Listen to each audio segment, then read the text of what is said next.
Wumi, èmi àti ẹ, until when you call your dog to order, tó o bá pe tán wá sínsìn. Wumi, I was talking yesterday. A lot of people said I was bashing you. A lot of people said I was subjecting you to dragging. Tí ẹ bá mọ ìdí ọ̀rọ̀, ẹ má dá sí ọ̀rọ̀. Torí tí bá ṣe ìpè fún ẹlòmíì, ìpè máa mọ. Wumi, you are ṣé mo kéèyàn máa fi abẹ́rẹ́ gúnyàn, òun fi abẹ́rẹ́ gún mi. Òun fi píìnì gún mi lókì. Of course you were not coming out to talk. I've been the one talking. Because omoke blocking lèmi àti ẹ wà. Ìwọ kọ́ ló ń jáde sọ̀rọ̀. Ṣé èpè sí pé ìwọ kọ́ ló ń instrument àwọn any platform sí mi? Ṣé èpè sí? And the reason why I'm here this morning, Wumi, call Tanwa now. Tanwa ma ba yi eje. Tanwa, if you people did not understand everything I said, Tanwa was my auntie. Myself and Wumi we are half sisters. Tanwa is my auntie from my father's side. Wumi had no relationship with Tanwa. Kò mọ̀ Tanwa rí. Wumi lọ mú phone number Tanwa according to Wumi.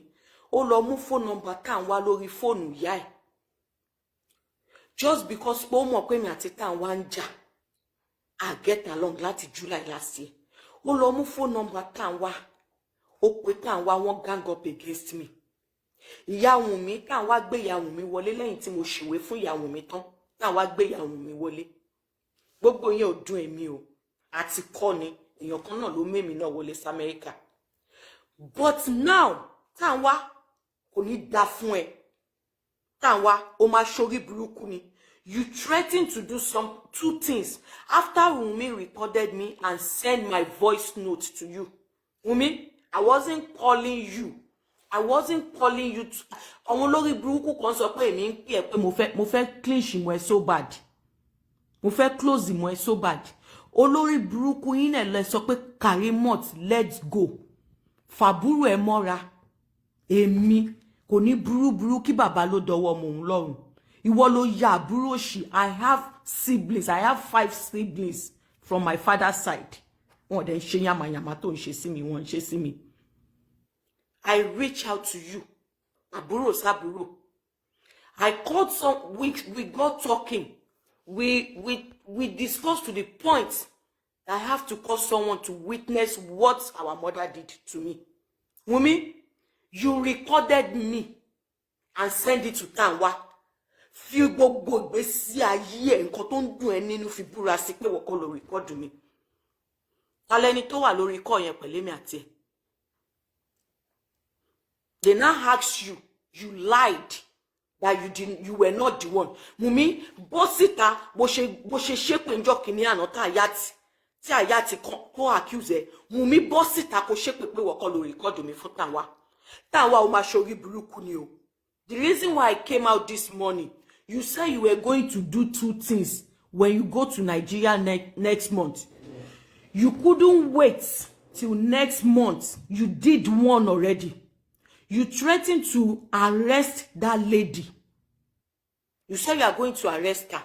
And you said you are going to drag a 90-year-old father. You said you are going to drag a 90-years-old father. Tanwa, you have called that man this morning. You have dragged that man. Wumi, ṣotiri nǹkan tó dálẹ̀. Ṣotiri bó ṣe da ilé rú. Ṣotiri kò ní dá fún gbogbo ẹ̀yin tẹ́ ń blame mi. Because I keep shouting, mo ń sọ fún yín nǹkan tí Wumi ṣe lábẹ́lẹ̀. Wumi recorded me and sent it to my father's family. My auntie. Auntie olórí burúkú. Tó pè rẹ̀ ní auntie. Is it by force? Ó ti ń enslave mi. Ó dẹ̀ ní enough is enough. Mo fẹ́ gbára mi lọ́wọ́ ẹ̀. Tanwa, I want to let go. Enough is enough. My birth mother cannot fight for me. Ìyá tó bí mi ò lè gbà mí lọ́wọ́ yín. Mo dẹ̀ ń sọ fún, is it a crime for me to say enough is enough? ìyá gbogbo nǹkan tó ti ń ṣe fún mi láti kékeré. Enough is enough. Ṣé mo bó ṣe embarrass mi, bẹ́ ṣe embarrass mi jọ kó mọ first son mi. Àkọ́bí mi ṣé mo bẹ́ ṣe embarrass mi lójú yọkọ mi. You planned it. You planned it with your mother. Níjọ́ kó mọ first born mi. Embarrass mi láàrin party. Àwọn èrò party ló ń bẹ̀ mí pé kí n má ké mọ́. Mo dẹ̀ ní enough is enough. I want to go. Ìyá èèyàn ló máa ń kọ̀yà fún yàn nínú ilé bàbá èèyàn. Ìyá mi ò dẹ̀ sí ńbẹ̀ láti kọ̀yà fún mi. Mo dẹ̀ fẹ́ kọ̀yà yẹn fúnra mi. Wumi, ò ní ṣerú ẹ̀ mọ́. Sori pé àwọn olórí burúkú tí ẹ ṣì ń drag mi ní tèmi platform. Wo ní ìtòwà ìwọ tó record tó bá gbéra ní ìsìn kó pe tá ń wá sí ọ̀dà. Ó lóun máa ṣe nǹkan méjì ó ti ṣẹyọ kan. She called a 90-year-old man this morning. Sori tí àtàtà kì bá gbé máa yẹn wà níbi tó ti káyà sókè. Ó jí pé bàbá 90 years old ní tó 5 ní Naija. Kò lè jẹ́ kílẹ̀ mọ́. Tó bá fẹ́ ní wèrè tó fẹ́ ṣe kó ṣe. Ó pe bàbá yẹn ní tó 5 ní Nigeria time, bàbá 90 years old. Ó ń threaten bàbá yẹn pé òun máa wá fọlọ́pàá mú ọmọ ẹ̀. Èèyàn tí òun ṣàgbàlagbà gan tó bá sọ pé máa fọlọ́pàá gbọ́mọ ẹ̀. Ayé ẹ̀ máa já. Ká tó wá sọ pé ó sọ fún bàbá 90 years old pé máa fọlọ́pàá gbọ́mọ ẹ̀ ní next year. Nobody should tell me to stop. Wumi, you are not coming out to talk, but òun fi abẹ́rẹ́ gún mi lábẹ́lẹ̀. Òun fi abẹ́rẹ́ gún mi. Wumi, ṣé Ògúnbáyọ̀ ló ń jẹ́ ni? Ṣé Bádébánjọ ló ń jẹ́ àbó lórí burúkú ni ẹni Wumi? Wumi, stay away from my father's family. I am saying it. Stay away from my father's family. Tó bá dé stop, I'm not going to stop. Tá wa máa ba yí ẹ̀ jẹ́, ṣó mọ̀ kó ó rí tá wa sójú rí. Ó rí tá wa sójú rí video call ẹjọ́ ṣe. She threatened to do 2 things. She said she will call the 90-year-old man and threaten him when she comes to Nigeria next month, and she's going to arrest her son. She has called the man and she has threatened the 90-year-old man. Sori, tó ayé ẹ bá fẹ́ bàjẹ́ tán pátápátá Wùmí, jẹ́ kó di next year. Next month, next month ní Iléyá. Jẹ́ kó di next month Iléyá. Kí tàn wá lọ fi ọlọ́pàá gbé àǹtí yẹn. Ó ti ń ṣe tipẹ́, ó ti ń ṣe gbébòrùn tipẹ́, eléyìí ló máa ṣe gbẹ̀yìn. Wùmí, ó ti ń da lérú tipẹ́, eléyìí ló máa dàrú gbẹ̀yìn.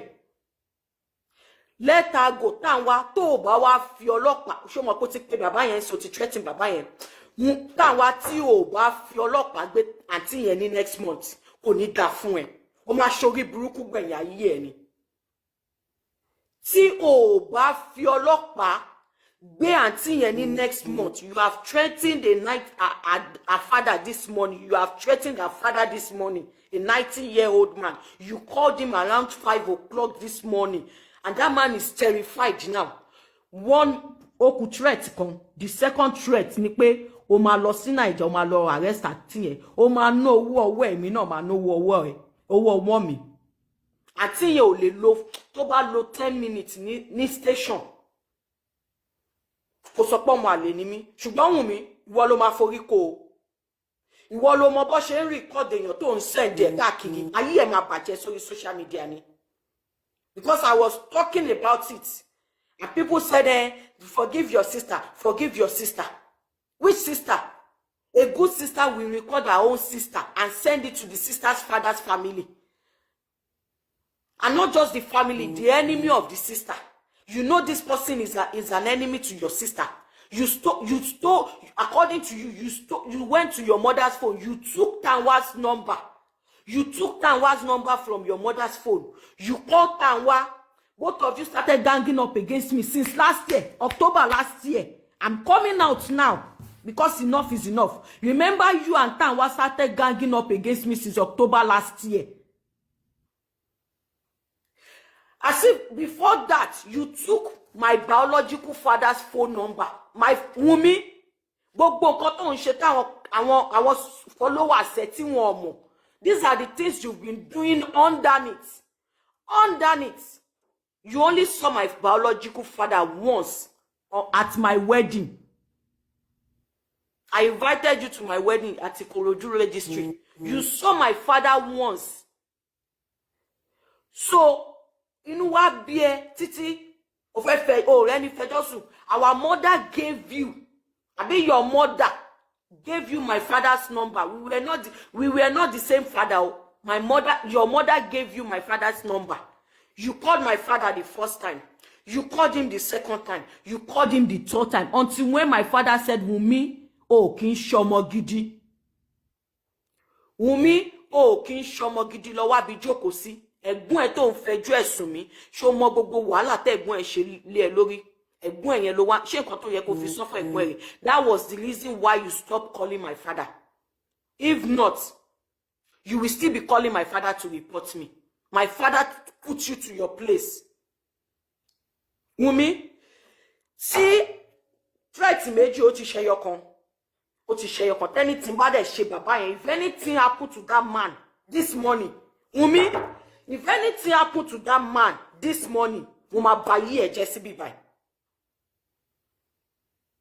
That man that they call that is terrified right now, if anything happened to him, mo máa bá yí ẹ̀jẹ̀ sórí social media bí sínsìn. Ìwọ tó mọ bó ṣe ń record tó ń send ẹ kiri. Má pé tá ń wá olórí burúkú tẹ́jọ́ máa ṣe meeting. Má pé tá ń wá. You all should ask Wumi, why is Wumi having relationship with Tanwa? Is Wumi an Ogunbayo? Wumi is an Adebanjo, and she's an Aloba. Let us stick to the Adebanjo and Aloba, and stop messing up the whole Ogunbayo. Enough is enough. Jẹ́ kí nǹkan kan ṣe bàbá yẹn. Ọmọ wọn tẹ́ fẹ́ lọ gbé ìyẹn ti wà lọ́nà sí, ó ti fẹ́ lọ yọjú sí bàbá yẹn because the man was so terrified. Ó ti fẹ́ lọ yọjú sí bàbá yẹn. Jẹ́ kán débẹ̀ kó sọ pé nǹkan ṣe bàbá 90 years old yẹn. Wàá rí pé tí n bá máa jáde tán, ayé ẹ̀ máa bàjẹ́ ni. Wo lórí burúkú ọmọ yìí.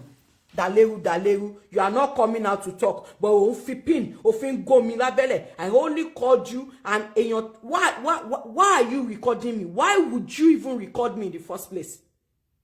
Why would you record me?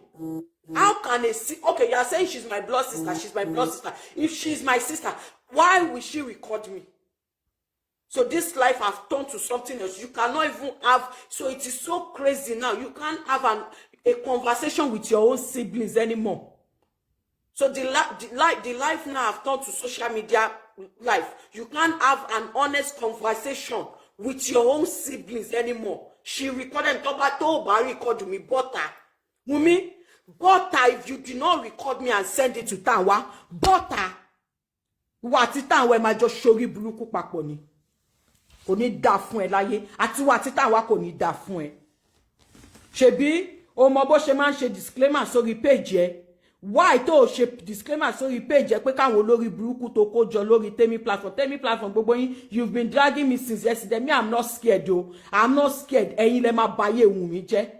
Ẹ jẹ́ kí n kọ́kọ́, let me deal with this one that she caused for herself. Let me deal with that one first. Ìwọ gangan ló ń pè ní green snake under the green grass. Why would you record me and send it to my father's family? Why? What relationship did you have? You have never set your eyes on Tanwa before. You took a number. Your mother gave you. How can a mother give birth to a child to another father and now give another child that she gave birth to another father, two different fathers? So you now gave one of them the number of an auntie to fight that daughter, that child. Ile te bí mi sí ẹ fún mi ní number ẹ̀gbọ́n àbúrò bàbá mi. Kọjọ conspire against me. Kọjọ conspire against me. Tẹ́lẹ̀ ma bá bombe. Àfi tó bá jọ mo àlè ní mi nínú ilé yẹn lókù. Le ní bẹ́tẹ̀ bombe. Yo ṣọmọ àtọ̀hún ìwà ó ti bá jọ mo àlè nínú ilé yẹn. Le ní bẹ́tẹ̀ bombe.